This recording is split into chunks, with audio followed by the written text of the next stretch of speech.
Shri MVL గారి కానుక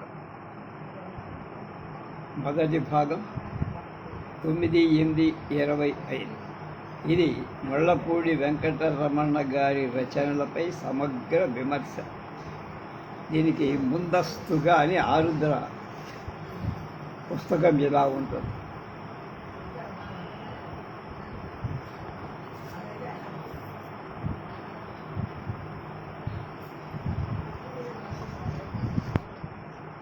అడుగుజాడ గొరదాడదే కనుక ఆధునిక రచయితల మందరం అప్పారావు గారి దగ్గర నుంచే అభ్యుదయ భావాలు పెంచుకోవడం మొదలుపెట్టారు. అప్పారావు గారి మంచితో పాటు వారి హాస్యాన్ని కూడా వారసత్వాన్ని ప్రకటించుకున్న ఒకానొకడు, బహుశా ఒకే ఒకడు ముళ్ళపూడి వెంకటరమణ మాత్రమే. సులభంగా రాయటం అలవార్చుకోవడం ఎంత కష్టమో, సున్నితమైన హాస్యంతో జీవితాన్ని రంగరించటం కూడా అంత కష్టం.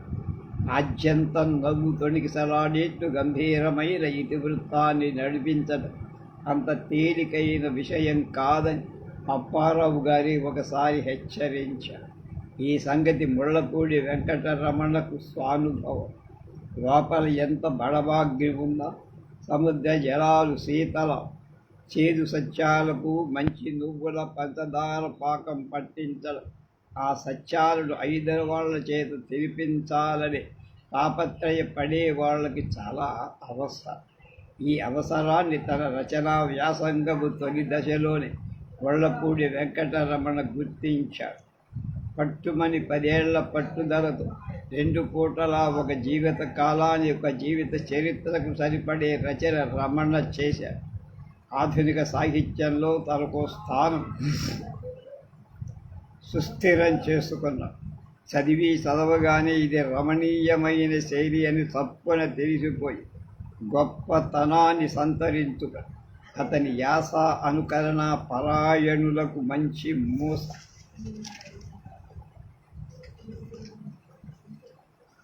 రమణ రాసిన ఏ కథ చదివినా సరే ఇది తెలుగువాడు తప్ప ఇంకోడు రాయలేడు అని స్పష్టంగా చెప్పచ్చు.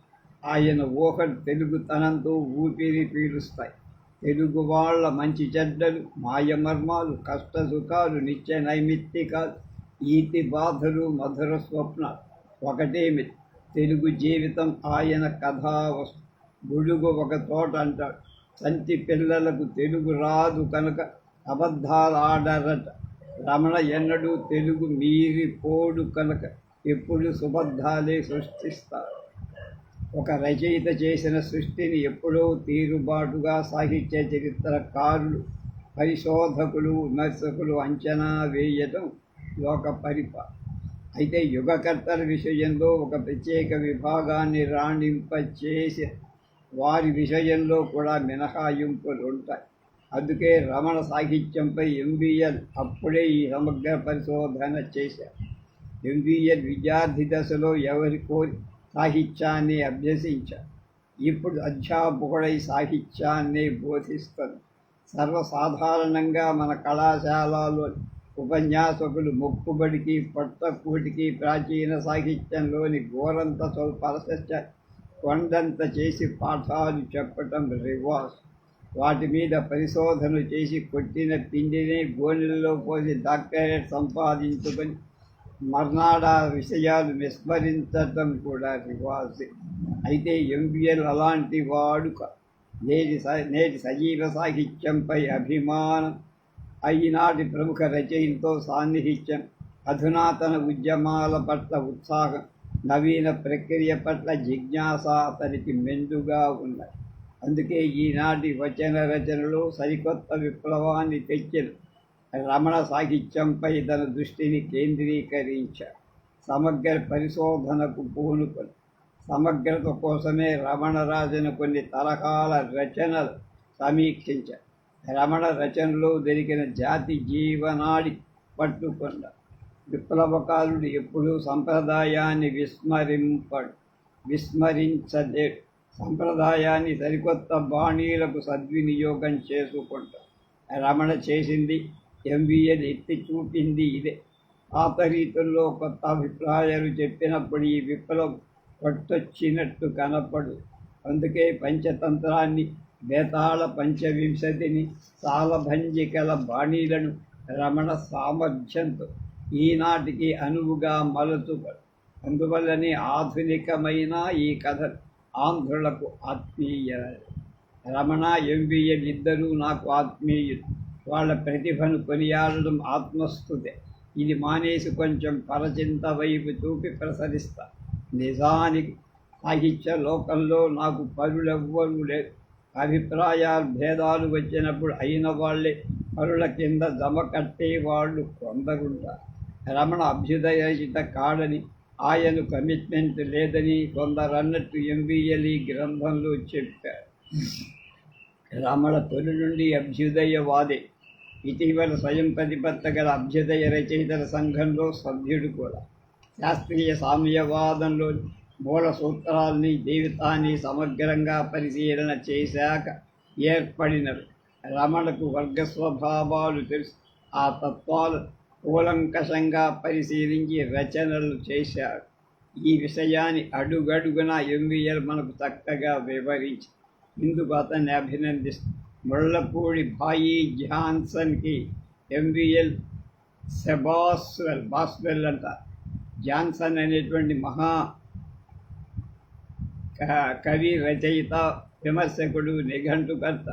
ఆయనకి శిష్యుడు బాస్వెల్. అందువల్ల సెబాస్వెల్ అన్నాడు ఆరుద్రబాబు. త్యాగరాజనగర్, మద్రాసు 17, 15, 11, 72. అది 28, ఇది 25. 53 ఏళ్ల కిందటి రాతాయి. ఆరుద్ర రాసిన సంతకం. కాసేపు ఆగండి అంటున్నారు ఆచార్య తూమాటి దొణప్ప. ఎన్ని రంగాలకు బ్రాటోవర్ అయినా కొంతమందికి అద్భుతంగా రాణించే శక్తి ఉంది. అలాంటి అరుదైన వ్యక్తులలో ఎంవిఎల్. కథానాయకుడైన ముళ్ళపూడి వెంకట రమణ ఒక. ఉద్యోగిగా, నిరుద్యోగిగా, రచయితగా, జర్నలిస్టుగా, సినిమాన్సిగా, సీరియస్గా, సిన్సియర్గా నెగ్గుకొచ్చిన అసలైన సిసలైన ఆంధ్రుడ. వెంకటరమణరావు గారి కప్పారావు వగైరా మాట ఖచ్చితంగా చెప్పలేం. కానీ గుమాస్తా గోపాలం కొడుకు బుడుగు మాత్రం గురదాడ వారి గిరీజన్ల, చిలకమర్తి వారి గణపతిల, మొక్కపాటి వారి బారిస్టర్ పార్వతీశన్ల, మునిమాణిక్యం వారి కాంతల కలకాలం కలకలలాడే పాత్ర అని గట్టిగా చెప్పచ్చు.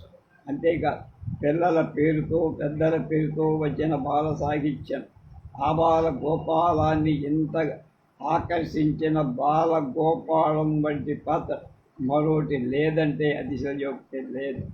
పసిపిల్లల మనస్తత్వాన్ని, ఆలోచన సరళి, వృద్ధ వ్యవహారాలను, అనుకరణ శక్తిని, భావ ప్రకటన పద్ధతులు సునిశితంగా పరిశీలించి భావన చేసి ఉంటే బుడుగు వంటి విశిష్ట పాత్ర రూపకల్పన చెయ్యటం అసంభవం. ఎలాంటి శాస్త్ర పరీక్షకైనా నిలవగలిగే నికార్సైన సత్తా బుడుగు పాత్ర చిత్రంలో 100కి 100 పాళ్ళు. ఈ దృష్టితో చేసిన రచన ఆధునిక సాహిత్యంలో అత్యల్పంగా కనిపిస్తుంది. ఒక్కొక్కసారి నాకు అనిపిస్తుంది వెంకటరమణి బుడుగ్గా రూపెత్తాడా. ఎందుకంటే బుడుగు ఇతరులపై అథారిటీ చెలాయిస్తా, తనపై ఇతరుల అథారిటీని ససేమిరా ఒప్పుకో. బుడుగు చిన్ననాటి వాగీశ్వరత్వమే వెంకటరమణ అనంతర రచనలో విరాట్ రూపంతో గోచరిస్తుంది. బుడుగు ఎంతగా త్రివిక్రమ క్రమంలో ఎదగటానికి ముళ్ళపూడి వారి కలం మూల కారణమైన కథానుగుణంగా రేఖాచిత్రాలు గీసిన తెర వెనుక టెక్నీషియన్ బాపు కుంచెను మనం మరవలేదు.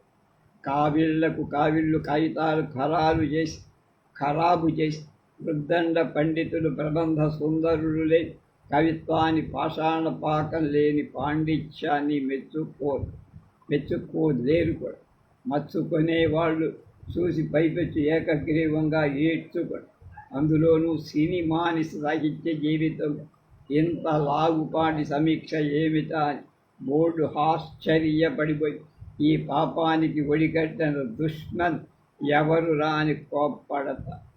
శ్రీనివాసం వెళ్లపూడి వెంకటరమణ రచనలు మీలో చాలామంది లాంగ్ షాట్లోనే చూసి తృప్తి పడి ఉంటారు. సాహిత్య ప్రత్యవ్రతుడు ఎంబీఎల్ క్లోజప్లో అమర్చి తీర్చిన టెక్నిక్ కళ దృశ్యాలు చూడాలని మీరు కుతూహలపడతారు కదా. అయితే పేజీ తిప్పండి. తోమాటి దొణప్ప 24/7/72. అనురాధ రామ్ ప్రసాద్ అంటే ఎంబీఎల్ గారు అమ్మాయి. మనసులో మాట.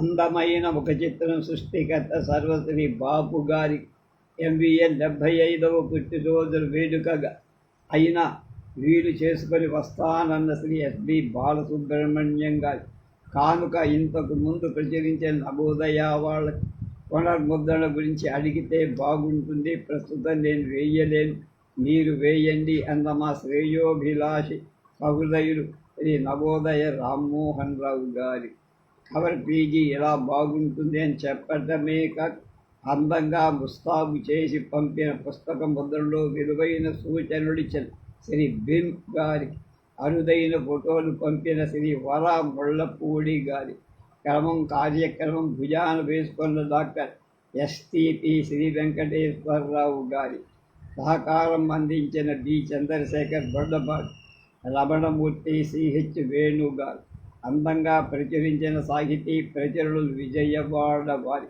ఇందరు మహానుభావులను మా కుటుంబ సభ్యులను చేసేస్తే తాను పెందలాడి గంధర్వలోకం చేరి పుస్తకాలు చదువుకోవచ్చని ప్రణాళిక ప్రహేళిక రచించిన నానారు ఎంబీఎల్ గారి వందన చందన తాంబూలాది సత్కార. రచయిత, నిర్మాత, వ్యాఖ్యాత, వక్త ఇలా బహుముఖంగా ప్రతిభా పరిమళాలు వెదజల్లిన ఎంబీఎల్ గారి కొత్త తరానికి పరిచయం చెయ్యాలి. ఆయన కొన్ని ఫోటోలు ఈ పుస్తకంలో చేసి పెహలా 25 నిత్య యువకుడు ఎంబీఎల్కి ప్రేమతో సమర్పించే తీసరా 25 కానుక.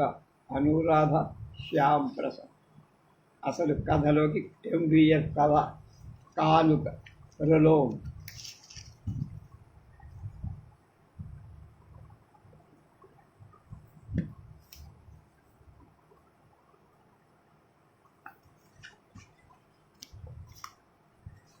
Gollapudi long shot. 16 ఏళ్ల చిన్నవాడు మద్రాస్ మహానగరంలో జనారణ్యంలో లాంటి చోట 4 రోడ్ల కూడలిలో నిలబడి ఉన్నాడు. అతగాడు భోంచేసి వారం రోజులైన ఆ చిందలేవీ కనపడదు. అతను కనబడనివ్వల. రోజు 2 పూటలా భోజనం వేళలు దాటిపోయిన సంగతి నికరంగా తేల్చుకొని తలదాచుకుంటున్న చోటు చేరి తలారా చన్నీళ్ళ స్నానం చేసి మరిన్ని నీళ్లు కడుపు నిండా తాగి ఆకలిని చంపుకొని ప్రపంచాన్ని జయించిన వాడిలా నవ్వుకోవటం అతని కలవ. ఆ రోజు భోజనం వేళ దాటిపోని కారణాన అలా నిలబడిపోయాడు. ఒక క్షణం ఆగితే ₹1 దొరుకుతుందేమో, ఒక పూట భోజనం చెయ్యొచ్చన్న అతను ఆశ ఉన్న. అంతకన్నా మరొక ప్రయోజనం ఉంది. అతను నిలబడట.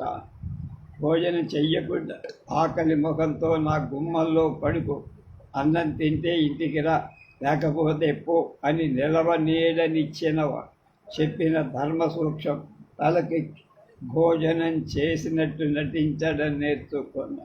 నీడకు దూరం కాకూడదని, అందువల్ల హోటల్ మూసేస్తా కానీ కుంటికి చేరకూడదని పట్టుదలకు నిర్వికారంగా నిలబడిపోయారు. అంతలో అతగాడి జతగాడొకడు ఓ సుబ్బారావును వెంట పెట్టుకున్నవాడి అక్కడికి చేరుకొని, మిడ్ సార్ చూసావో ఆనందం, అతను డబ్బులు లేక పాపం ఒక పూటే భోంచేస్తున్నాడు, 2వ పూట టిఫిన్తో సరిపెట్టుకుని నెట్టుకొస్తున్నట్ట అన్నాడు జతగా. ఆనందం నవ్వుకొని రోడ్డు వచ్చి డోరుతో మొరబెట్టుకున్న వైనం గుర్తు, మరే ఒక పూటే భోంచేసి ఉండటం చాలా కష్టం అన్నాడు ఎంతో బాధగా, భారంగా కూడా. 2 పూటల అన్నం లేకుండా ఉండదు, వారం రోజులు కూడా ఉండదు మహారాజుల. కానీ ఒక పూట రుచి మరిగి 2వ పూట వస్తుండటం నరకం అన్న వాక్యాలు ఆనందం ఆకలి పేగుల్లో ఉండలు తెచ్చుకొని బయట పడలేకపోయి క్లోజ్. ఈ ఆనందం పేరే ముళ్ళపూడి వెంకటరం. ఆ ఆనందం కథే ఆకలి ఆనందం. అది నీ కథేనోయ్ హి అన్నారు సహసంపాదకులు పత్రికలో పనిచేస్తున్నాం. నా కథేనోయ్ అని నవ్వుకున్నాడు రమణ. కన్నీళ్లు చాలా విలువైనవి, ఖర్చు చేస్తే కష్టం. కనుకనే కన్నీళ్లకు ఆనకట్ట కట్టి కరెంటు పుట్టించాడు రమణ. జీవితంలో సాహిత్యం ఆ కరెంటు ప్రసరించిన వెలుగులో ప్రపంచాన్ని చదువుకున్నాడు. అక్షరాల్లో అనువదించుకు మై హీరో. ఆ ముళ్ళపూడి వెంకటరమణ నా కథకు కథానాయకుడు. రమణ సాహిత్యమే ఈ పుస్తకానికి వస్తు. మీరేంటారు? రమణ రామాయణం రాయల, ప్రబంధం రాయల, కనీసం నాటకం రాయల. అతని సాహిత్యం మీద పుస్తకంతో అని బొందా. రమణ జీవితమే అతని సాహిత్యం, సాహిత్యమే అతని జీవితం. అతని రచనలు గొప్పవన్న నమ్మకం నాకు. వాటి గురించి చెప్పాల్సింది చాలా ఉందని అనిపించింది. ఇది చదివాక నీ మాట రైటను, కనీసం నీ మాట రైటేనను మీరంటారన్న ధైర్యం కూడా నాకు. రమణ రాసినవి జతకా కథలన్నాడు ఒక విమర్శకు. అతను హాస్యం రాస్తాడు, నవ్వొస్తుంది కూడా అన్నాడు రచయిత. అతనికి మార్క్సిజం తెలియదన్నాడు ఒక అభ్యుదయవాది. అతను కమిట్ కాలేదు అన్నాడు ఒక కమిటీ మెంబర్. వీటికి జవాబుగా విడివిడిగా చెప్పదలుచుకోల. రమణ సాహిత్య దర్శనమే ఈ ప్రశ్నలకు జవాబు. Green view. ఇతను హాస్య రచయిత అన్న యోగ్యతాపత్రం అందుకున్న తరువాత ఆ పేరు పోగొట్టుకుని రచయిత అనిపించుకోవాలి. రమణ ఆందోళనేం పడాల. ఆ పేరు నిలబెట్టుకోవాలని తాపత్రయము పడలేదు. కాబోలనుకున్నాడు అంతే. కాదనడం ఎందుకని జనాభిప్రాయాన్ని అనుగుణమైన మాటలు 4 ముళ్ళపూడి వెంకటరమణ కథలు అనే పుస్తకానికి ముందు మాటలుగా రాశారు.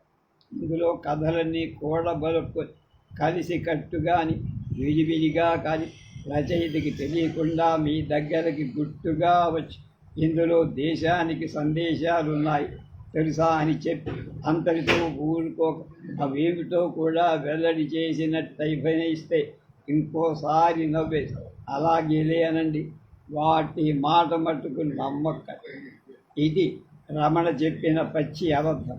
ఈ సంకలనంలోని సాక్షి కథ ఉంది, అందులోని ఛాయల కథ ఉంది. ఈ 2 కథలు ఏ దృష్టితో చూసినా మంచి చిన్న కథలే అభిప్రాయం ఎంత కొమ్ముడు తిరిగిన విమర్శకుడైనా రాక తప్ప. ఈ 2 కథల్లో కూడా హాస్యం ఉండొచ్చు, కానీ ఈ కథలు చదివి కూడా రమణ హాస్యరహిత పర్వాలేదు నవ్విస్తా అని అర్ధనిమీలిత నేత్రాలు అనుకోవడం అపరాధం, సాహిత్య ద్రోహం.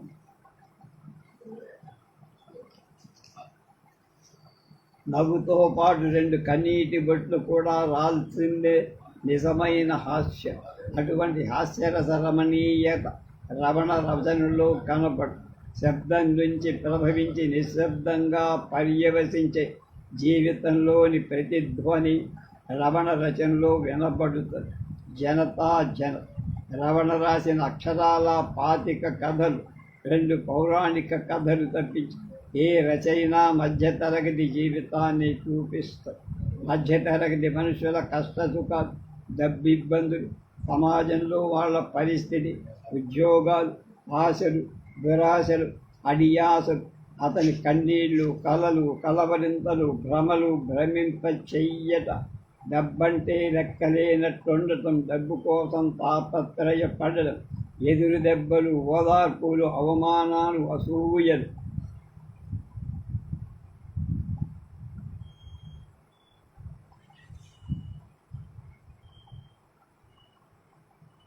పెళ్ళిళ్ళు, కట్నాలు, పురుళ్ళు, పుణ్యాలు, కులాలు, గోత్రాలు, పురుషార్థాలు, వేదాంతాలు అన్నిటినీ కలగలుపుకొని తన రచనలో నిలుపుకొని రచన చేశాడు రమణ. రమణ సాహిత్యంగా వస్తున్న మార్పుల్ని పరిశీలించారు. పట్టు కొమ్మల వంటి పల్లెల నగర స్వభావంతో ప్రభావంతో ఎలా మారిపోతుంది గమనించారు. పల్లె పట్నం మధ్య ఏర్పడిన అగాధాన్ని, రెండు తరాల మధ్య కనబడుతున్న భేదాన్ని పరిశీలించారు. పై తరగతి కింది తరగతి ఎలా అణిగివేస్తుందో పై తరగతి కింది తరగతి గమనించారు. వీరి కష్టసుఖాలతో పాటు వారి అహంకారాన్ని, అవినీతిని ప్రదర్శించి మధ్యతరగతి ఎగరాలనే ఆశపో కిందికి జారాల్సిన అవసరం తప్పించుకోలేక ఎలా అవస్థ పడుతుందో, నిజ జీవితం నుంచి అటు వేదాంతంలోకి ఇటు కళల రాజ్యాంలోకి ఎలా పలాయనమవుతుందో దర్శి కులాల గోడలు కూలిపోవాలని కళను నిజపరచడానికి రచనలో ప్రయత్నించారు. నేటి ఆర్థిక విధానం మనుషుల మీద ఎలాంటి ప్రభావం చూపుతోందో గమనించారు. డబ్బొక్కటే పరమార్థం కాదు, అంతకంటే విలువైనవి చాలా ఉన్నాయని చెప్పటంతో పాటు ఒక్కో సమయం డబ్బుకు విలువ లేదని కూడా నిరూపించే కథలు రాశారు. అరకొర జ్ఞానంతో రాజకీయ చైతన్యం లేని జనం మధ్య రాజకీయాలు అలా ఆటలాడుకుంటున్నది చూశారు. రాజకీయాలతో పాటు సమానంగా ప్రభావం కలిగిన సినిమాలతో సంఘానికి, యువతరానికి ఉన్న సంబంధాన్ని స్పష్టం చేశారు. సమకాలిక సాహిత్య జగత్తులో వస్తున్న మార్పుల్ని పట్టి చూపుతారు. మనుషుల్ని సంస్కృతి పరుణ్ణి చేసే సాహిత్యం చెడుదోవ పడితే ఎంతటి ప్రమాదమో తపన పడత. గ్రాంధిక వ్యవహారిక వాదం దగ్గర నుంచే జాత్యభిమానంతో విమర్శలు చేసే విమర్శకులకు ఏదీ వదలకుండా రచనలో చోటిస్తారు. వీటన్నిటి మీద తన అభిప్రాయాన్ని స్పష్టంగా చెబుతూ అవహేళన చేస్తాడు, మెచ్చుకుంటాడు, ప్యారడీ చేస్తాడు, పాఠకులకందే స్థాయిలో ప్రదర్శిస్తాడు.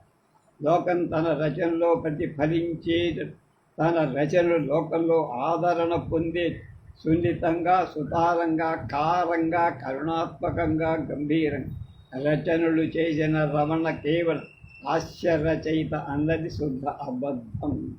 రమణ రచయిత. తోటి వాళ్ళ మీద, సాటి వాళ్ళ మీద వెటకారాలు, నిర్యాలు నరుడు వాళ్ళ దుర్గుణాల మీద జాబితా వేసి చదివించి నవ్వించి హాస్యం చెయ్యడమే ఆయన లక్ష్యమని, ఆయన హాస్యమని మాత్రమేనని అనుకునేవాడు వట్టి తెలివి తక్కువ. ప్రేమ, అపేక్ష, ఆవేదన, వాత్సల్యం ఉండటం వల్ల హాస్యంలో మాట మాటకు కండ పుష్టి కలుగు. తన జాతి పట్ల తనకు గల అపేక్షకి, ప్రేమకి, గౌరవానికి, గర్వానికి, లజ్జకి, దానికోసం ఆయన పడ్డ బాధకి ఆయన రచనలని అక్షర అనువాద అని భమిడిపాటి కామేశ్వరరావు గురించి రమణ రాసిన మాటలు రమణకి వర్తిస్తాయి. Flashback. రమణ 1932 జూన్ 28న పుట్టాడు. నేను 40 జూన్ 27న పుట్టాను. అది మద్రాస్ కేసరి స్కూల్లో ఎస్ఎస్జి చదివాడు. తుఫారంలో ఉన్నప్పుడే డిబేట్లలో, వ్యాసరచన పోటీల్లో పాల్గొనడం అలవాటై కనబడిన ప్రతి పుస్తకం చదవటం, కనబడని పుస్తకం కోసం వెతకడం దినచర్యగా ఉండేది. లెక్కల్లో రమణ చాలా ప్రతిభ కనపరిచేవాడు. సహకారులంతా రమణ దగ్గర రోజు లెక్కలు నేర్చేవాడు. అప్పకవియం క్షుణ్ణంగా చదువుకోవడంతో పద్యాలు అల్లటం హాబీ అయిపోయి గుణగణాల్లోనే అన్నిటినీ బందీ చేస్తున్న కుర్రవాణ్ణి చూసి తెలుగు మాస్టర్తో సహా అంతా ముచ్చటపడ్డా. ఆ ఉత్సాహంతోనే ఉదయభాను అనే వార్తాపత్రికలు ప్రారంభించి ఎడిటర్ అయిపోయాడు. అప్పుడు గిడుగు సీతాపతి, జ్ఞాపతి రాఘవరావు వంటి పెద్దల ప్రోత్సాహం లభించడంతో పత్రికకు ఆర్థిక స్తోమత రావడానికి మిత్రులతో కలిసి ఒక ప్రదర్శన కూడా ఏర్పాటు చేసి ఆ డబ్బుతో సైక్లో స్టైల్ మిషన్ కొన్న. పత్రికకు రమణ ఎడిటర్ అయితే బాపు రాయసకాడు. చదువు వెనకబడకుండానే రమణ ఆటల్లో, నాటకాల్లో పాల్గొంటూ ఉండేవారు. చంద్రగుప్త నాటకంలో చాణక్య వేషం వేసిన రమణను చూసి కొందరు సాహిత్యాభిమానులు అతను నటన వైపు తిరిగిపోతాడేమో అని భయపడ్డారు. స్కూల్ చదువు సాగించడానికి 4-5 చోట్ల ట్యూషన్ చెప్పారు. ఆ శ్రమకు తప్పించే రూపాయో రెండో చేతికి రాగానే ఆఖరి హోటల్ వైపు నడిపించిన కాళ్ళు సెకండ్ హ్యాండ్ బుక్ స్టాల్ దగ్గరే ఆగిపోయాయి. ఇది కది కనకుండా కనబడిన ప్రతి పుస్తకం సంపాదించిన జ్ఞానమే రచయిత కాబోయే రమణకి పెట్టుబడి అయి. భారతదేశానికి స్వాతంత్రం వచ్చిన సంవత్సరమే రమణ కూడా ఎస్ఎల్సి నుండి విముక్తి పొంది గదువుకి స్వస్తి చెప్పారు. 16 ఏట లోకల్లో విసరబడ్డ రమణకి జీవితం చాలా పాఠాలు నేర్పు 10 మందిని చదివి అపారమైన విజ్ఞానం సంపాదించారు. 25 ఏళ్లలోనే రకరకాల ఉద్యోగాలు, వ్యాపకాలు, వ్యాసంగాలు వీటితోనే తల పండింది రమణకి. కాస్మాపాలిటన్ సిటీ అయిన మద్రాసు నుంచి కార్మికుల, శ్రామికుల, పారిశ్రామికుల మధ్య వెళ్ళి పడ్డాడు విశాఖలో. అక్కడ చేరిన జీవిత సముద్రం మధ్యలో ఉన్నట్టే ఉంది కానీ గట్టెక్కల. అక్కడికి ఏం చేసినా జీవితం సంసారిపోయింది. అలా విసి కొట్టినట్టు విశాఖపట్నం వెళ్ళి పడిన అంత వేగంగా మళ్ళా మద్రాసు వచ్చి పడ్డాడు. ఆ పార్టీలో అతను కృష్ణా గోదావరి ప్రాంతాలు, అక్కడి వ్యక్తుల తత్వాలను ఆకలించుకోవడంతో పాటు విశాఖపట్నం పలుకుబడిన విజయనగరం జిలుగునుడిని తెలుసుకున్నారు. అతన్ని మాండలికాల రుచి ఇద్దరు వ్యక్తుల కష్ట సుఖాల చవి గుర్తెరిగినవాడు కనుకనే స్వమాండలికాన్ని తన రచనలో నిలవరించుకోగలిగాడు. ఎస్ఎల్సి వదిలిన తర్వాత రమణ వరించిన చదువు రేడియో ఇంజనీరింగ్. అది మద్రాసులో. రేడియోలు అయితే శాస్త్రరీత్యా అన్నిటికీ ఒకటే పద్ధతి, కానీ మనిషి కళా కాదు. ఒక్కో వ్యక్తికి ఒక్కో పద్ధతి, ఒక్కొక్క శాస్త్రం. అది చదవడం ఒక కళ. యంత్రాలను చదవగలిగిన రమణ అంతకంటే సునిశ్చితంగా మానవ యంత్రాంగాలను కూడా చదవగలిగారు. కురుబిడి లింగరాజు ఎడిటర్గా ఉన్న ప్రజాపత్రికలో రమణ సబ్ ఎడిటర్గా పనిచేసి కావాలనుకున్న దాన్ని సాధించగలనన్న నమ్మకం ఉండడం, సాధించడం, నమ్మిన దాన్ని ధైర్యంగా ఆరాధించడం, రచనలుగా అనువదించడం ప్రజాపత్రిక రోజుల్లోనే అలవాటు. వైజాగ్ హాస్టల్లో ఉద్యోగం కష్టం సుఖం. అక్కడ పనిచేసే బీదా బిక్కీతో కలిసి వాళ్ళు ఆకలినే పంచుకుంటూ వాళ్ళ కన్నీళ్ళే నంచుకుంటూ మేడల నిజాలను, చీకటి మేతల్ని శ్రద్ధగా చూసి సీమదల పక్కనే చీమలా కనబడే పనివాడిని వారి అంతరాంగాలను అవగాహన చేసుకున్నాం. విశాఖపట్నం తెలుగు భాషతో పాటు అక్కడి మోసాల భాష, దగాల భాష, అవినీతి భాష, కన్నీళ్ల భాష క్షుణ్ణంగా చదివారు. టాలీ క్లర్క్ ఉద్యోగమే కాకుండా డబ్బుల కోసం కూలి పని చెయ్యటానికి సిద్ధపడాల్సి.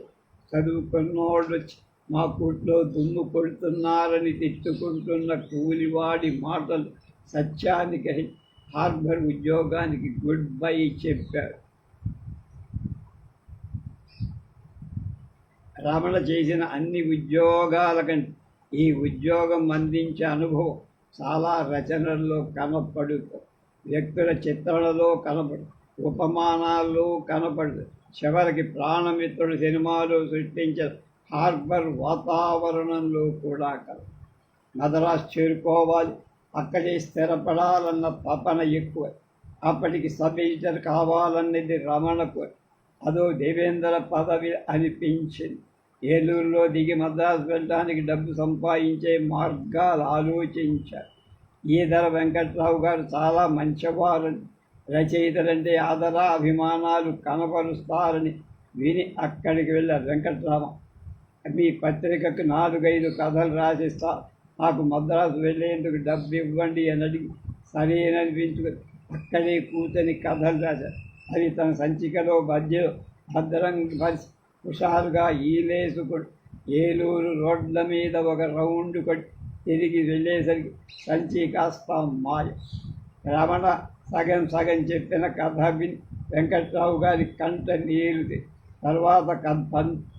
తర్వాత పంపుదురు కానీ ఈ డబ్బు తీసుకొని మద్రాసు వెళ్ళి ఉద్యోగం చేస్తూ అని ఆయన ఇచ్చిన 116 మద్రాసులో ఉద్యోగం సంపాదించిన పెట్టుబడి అయ్యింది.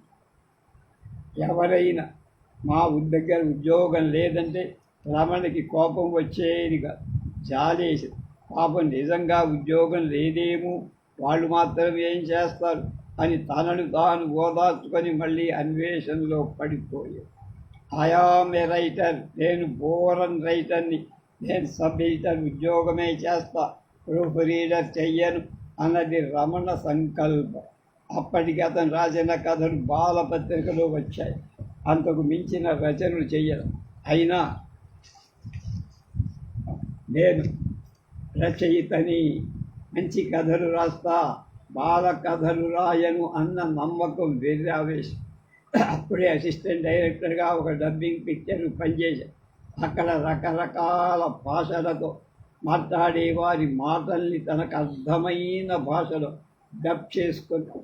కానీ ఆ ఉద్యోగంలోని డబ్బు చేసుకోలేకపోయాడు, స్థిరంగా నిలవలేదు. ఆ అస్థిర పరిస్థితుల్లో రమణ శ్రీనివాస శిరోమణి గారి రామాయణ అనువాదాన్ని రాయసకాడుగా పనిచేయటం జరిగింది. రామాయణ కావ్యం పట్ల రమణకు గల ఆసక్తి అన్ని భాషల్లో రామాయణ క్షుణ్ణంగా చదువుకునేట్టు చేసి రమణలో రూపు కడుతున్నటువంటి రచయిత ఈ సహకారమే సంపూర్ణమైన ఆకారాన్ని తీర్చిదిద్ది. 54లో ఆంధ్రపత్రిక డైలీ సబిటర్ ఉద్యోగంలో చేరారు. 2 ఏళ్ల పాటు దినపత్రికలో, 4 ఏళ్ల పాటు వారపత్రికలో పనిచేసి పేరుతో పాటు స్థిరమైన ఊరు సంపాదించుకున్నారు. వారపత్రికలో రమణ చాలా శీర్షికలు సృష్టించారు, చాలా రచనలకు వరవడి పెట్టారు. ఆ బాణీలోనే పత్రిక దినదినాభివృద్ధి పొందటం చూశారు. పత్రికలో పనిచేస్తున్నప్పుడే రేడియో కోసం కూడా రచనలు చేశారు. సంపాదక శాఖ నుండి సినిమాలు సంభాషణ శాఖ రావడం దాగుడు మూతలు చిత్రంతో జరిగింది. కథతో, తన సంభాషణతో, తన భావాలు తగిన చిత్రం డిబి నారాయణ తీసిన దాగుడు తొలి చిత్రం ఇదే అయినా మొదట విడుదలైన చిత్రం రక్త సంబంధం. ఈ రక్త సంబంధమే రమణ చిత్ర పరిశ్రమకు ఆత్మీయుణ్ణి చేసింది. గుడి గంటలు విజయ పరంపర ధ్వనించాయి. భోగ మనసులు పరిశ్రమలోని వారంతా తేరి పార చూసేట్టు చేసి సినీ రచయితగా పేరు ప్రతిష్టలు సంపాదించుకొని స్థిరపడ్డారు. 63లో మిత్రులతో సహా జ్యోతి మాసపత్రిక స్థాపించి శ్రమలో వాటా తీసుకున్నారు. అచిరకాలంలో 25,000 కాపీల వరకు అమ్ముడయ్యే అభిమానం సంపాదించుకున్న ఈ పత్రిక రమణ సంపాదక వర్గంలో ఉండటం రచయితల పత్రిక అయింది. వర్ధమాన రచయితలైన ప్రఖ్యాత రచయితలైన జ్యోతికి రాయటానికి ఉరకలేస్తూ వచ్చే ఉత్సాహాన్ని, ఉత్తేజాన్ని పొందే. 63 జనవరిలో రిపబ్లిక్ డే సందర్భంగా బ్రహ్మచారిగా ఉండే స్వాతంత్ర ఆనందంగా వదులుకొని శ్రీదేవిని స్వీకరించి ఒడిదుడుకులతో, ఉద్వేగంతో, ఉద్రేకంతో ప్రవహించే జీవన స్రవంతి నాటి నుండి సంపూర్ణత్వాన్ని సాధించుకొని నిండుగా సాగటం ప్రారంభించి 67వ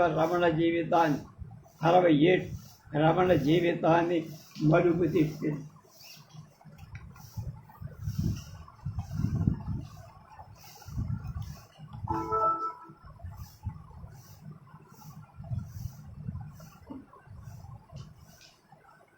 సాక్షి చిత్ర నిర్మాణంతో నిర్మాతమాగా మారాడు.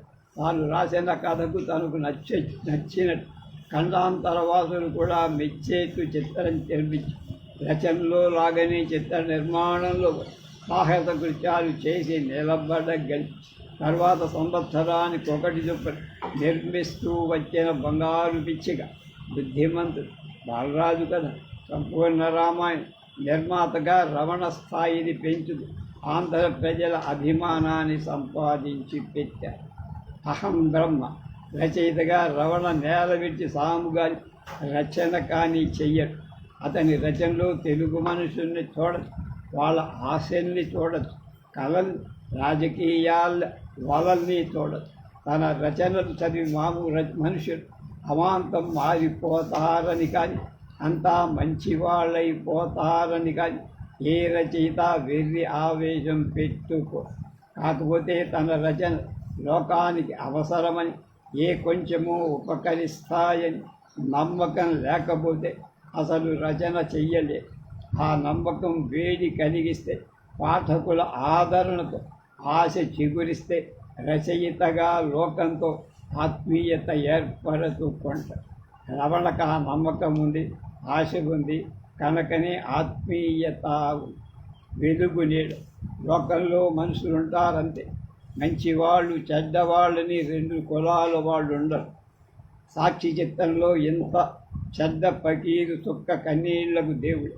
అందుకే మా అన్నని తప్పు లేదు, మా ఎన్ననని తప్పు లేదు, తప్పంతా మీదే అంటూ. అలాగే ఏ ఠొక్కరాని అయినా ఠొక్కరా తిన్న కస్టమర్కి తప్పు, తన 6 బిడ్డలకి మంచివాడే అవుతాడు కదా. పైగా మంచి చెడు అన్నది మనిషిలో లేదు, చూసేవాడి దృష్టిలో.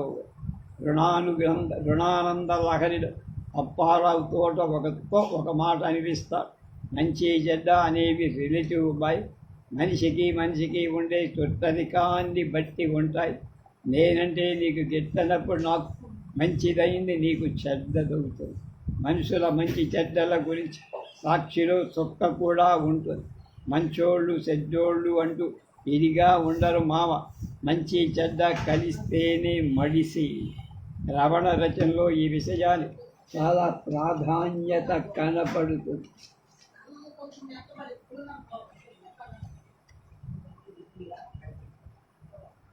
రమణ ఏ రచనలోనూ అతడు దుర్మార్గుడు, వీడి దొండగాలకు అంతులేదు అని తనుగా చెప్పడు. అతని మంచి చెడ్డలు ఎదుటివారి కళ్ళల్లోంచి ప్రతిఫలింపలే.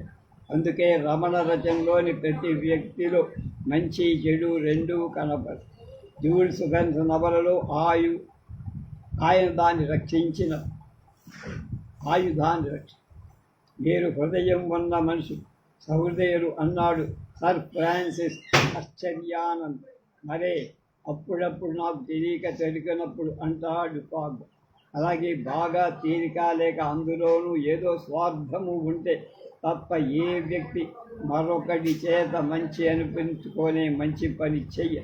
జీవిత యాత్రలో జరుగుబాటుకో తిరుగుబాటుకో పొరపాటును అలవాటును ప్రతి మనిషి చెడ్డ పను తప్పు పను చెయ్యక తప్ప.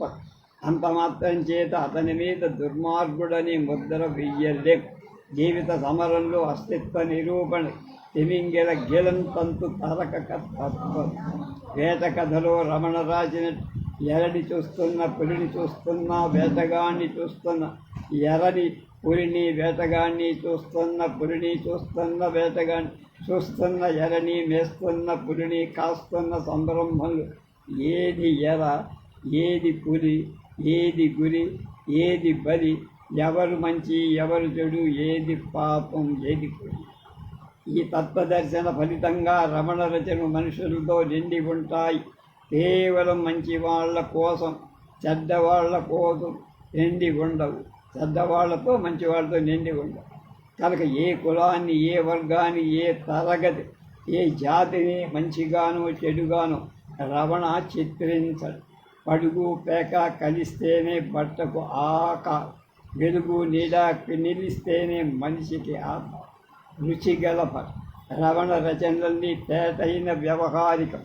చెట్లపిల్ల వెంకట శాస్త్రి, సుభాత సుబ్రహ్మణ్య శాస్త్రి, మల్లాది రామకృష్ణ శాస్త్రి తెలుగు పడుకుబడిని జీర్ణించు వ్యావహారికంలోకి సొగసుని తమ రచనలో నింపుకోగలి.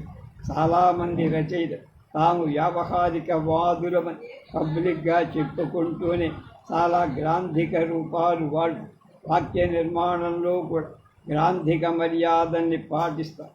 అంటే వ్యవహారంలో ఉన్న పలుకుబడి పట్టుకోలేకపోయారు. రమణ తన రచనలో శ్రీకాకుళం దగ్గర అన్ని మండల వ్యవహారాల వాడుకొని పాత్రలకి తగిన సబ్జెక్టుకు అతికే చివరికి మద్రాసు తెలుగుని కూడా ఉపయోగించారు. వచన రచన చేసే సీతా కళ్యాణం ఎంతటి ప్రాబంధిక శైలిలో రాశాడు.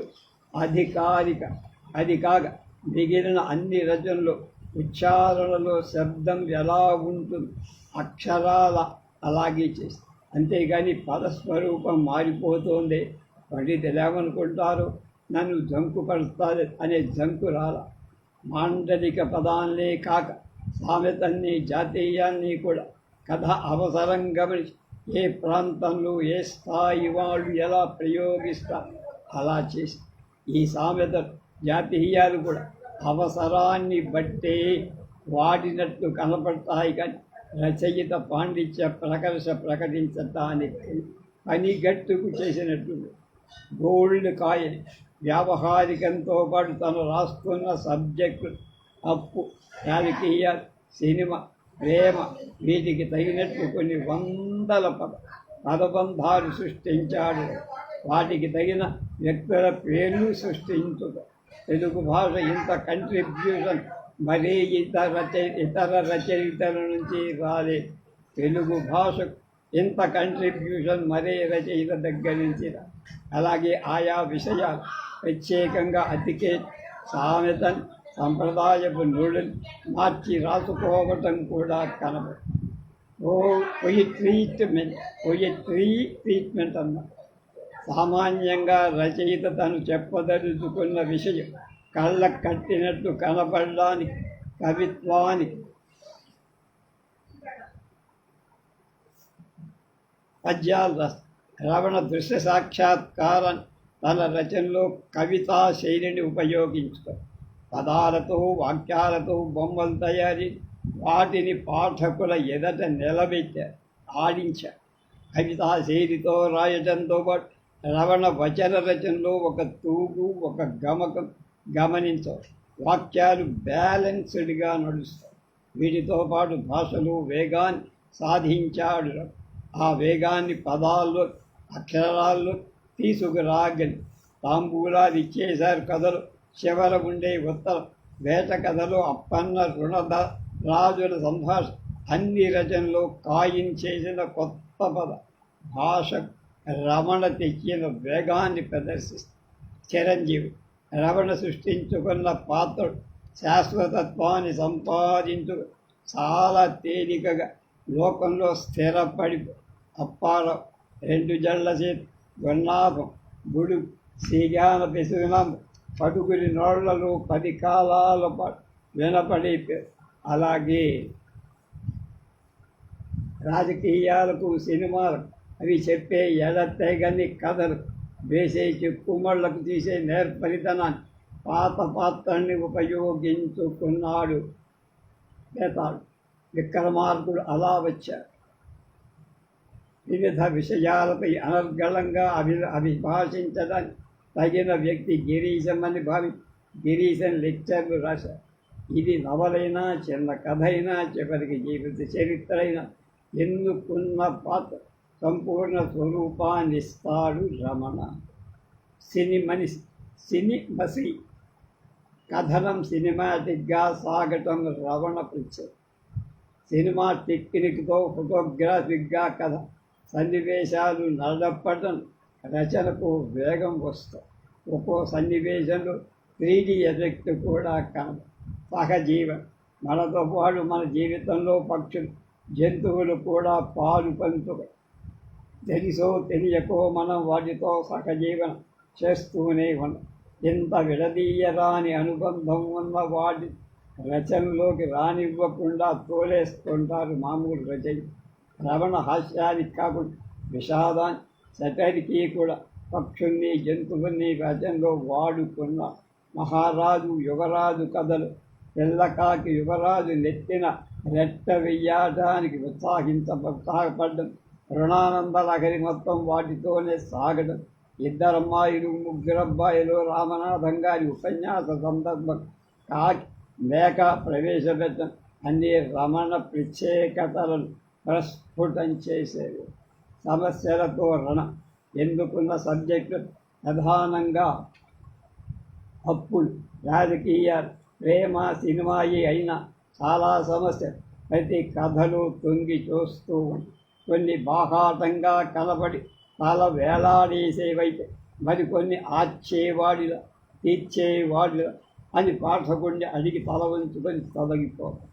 కులాంతర వివాహం, నిరుద్యోగం, NGOల సమస్య, బడిపంతుళ్ల సమస్య, ఆర్థిక సమస్య, ప్రతి రచనలు ఎక్కడో అక్కడ ప్రవేశపెట్టకుండా రమణ వదల అమెరికన్ లాంటి మనుష్యు అన్నిటితో పాటు ప్రతి సమస్య పళ్ళలో ఎలా ప్రభావం చూపిస్తుందో పట్టణంలో కూడా ఎలా చూపిస్తుందన్నది కూడా ఆయన పరిశీలించారు. నగర ప్రభావం, నాగరికం, వీరి పోవటాలు, అలాగే విదేశాల్లోపై మోజు అన్ని రచనలను పరిశీలించాడు. అమెరికాపై మోజుండే భారతీయుల తత్వాన్ని అవహేళన చేశాడు. పురుషార్థాలు తాత్పర్యం, వర్తమాన సాంఘిక జీవన తప్పించుకోలేని ఎకనామిక్స్, పాలిటిక్స్, సెక్స్, సినిమా నిజానికి ఇవే ఈనాటి చతుర్విధ పురుషార్థ. అందుకని ఈ నాలుగిటితో 4 పుస్తకాలు రాయటంతో పాటు 4 ప్రతి రచనలు సూక్ష్మంగా ప్రదర్శించటం రమణకు అలవాటు. లో నారసిమేలనగా సెటైర్ అనే సాహిత్య ప్రక్రియ ఆంగ్లంలో ఎక్కువ వర్ధిల్లి, తెలుగులో వాడుకున్న వాడు తక్కువ. తేటగా చెప్పినా సూటిగా చెప్పినా దొరపరించుకుపోయే వ్యక్తికి నాటుకునేట్లు చెప్పడం అవసరం. కానీ అలా చెబితే ఆ రచన చదవబడకపో వీడు నాకు చెప్పొచ్చేవాడా అని నిందావాక్యానికి గురవుతాడు. అలా కాక హాస్యాన్ని బాణం చేసి సెటైర్ని మురికిగా చేసి ప్రయోగిస్తే నవ్వుతూ అందుకుంటారు. అది పైకి నవ్వినా ఒంటరిగా ఉన్న ఆ అవహేళనలు కనీసం బాధపడి మారకపోయిన ఈ బాణాన్ని ప్యారడీ అనే జిలుగు పెడితే మరింత ఆకర్షణీయంగా, ప్రచార సులభంగా రూపొందు. వర్తమాన సాంఘిక మర్యాదలు చెడ్డవని చేస్తే అవహేళన చేస్తూ, మంచివనిపిస్తే మర్యాదని హాస్య ప్రధానం రచనలు చేశాడు రమ. మామూలుగా చదువుకునేవాడు హాస్యం చక్కని గింతలు పెట్టిన లోనారి మేరు అనగలిగేవాడి కనువిప్పు కదు. ప్యారడ్ రమణ కథని, కథనాన్ని, శైలిని, వర్ణాన్ని, పద్యాన్ని, శీర్షికని, చివరికి పాత్ర చిత్రణని కూడా ప్యారడీ చేశారు. తను ప్రధానంగా తలచిన పురుషార్థాలపై క్షణం ఎలా పరుగులు తీస్తున్నారో, పరుగు ఎలా ఆలోచింప చెయ్యాలో గురి చూసి హాస్య శర ప్రయోగం చేసి వాడేవి మనిషిలో ఉండే ఆస్తిక నాస్తిక భావాలు సమ్మేళనంతో పాటు రకరకాల ద్వైత తత్వాలను విశ్లేషి రచనలో ప్రదర్శించాడు రమ. పాత్రల మనస్తత్వ చిత్రణ విషయంలో రమణ రచన చాలా పరిణతంగా కనబడి, కథలు అప్పారావు కానీ, గురునాథం కానీ కథాకాలం వాడు ఎలా ఉన్నారని అతని గత చరిత్ర మీద ఆధారపడి భావి జీవితం ఎలా రూపుకట్టబోతోందో దాని మీద ఆధారపడి అప్పారావు నిన్న ఇవాళ రేపు అన్నది ఆలోచించి మరీ కథలో అతనితో మాటలతో చేతగారి రూపొందిస్తాడు రమణ. మాటల్లో కానీ చేత, అలాగే వ్యక్తుల ఆకార విశేషాలు వ్యక్తిత్వంలో ప్రతిఫలిస్తాయి. రమణ తన సృష్టించిన పాత్ర రూపురేఖల వివరంగా చెప్పి వాటి వల్ల ఆ వ్యక్తుల మనస్తత్వాలు కనబడే ఎగుడు దిగుళ్ళు చిత్రిస్తాయి. రేపు గుడుగు వెంకట రమణ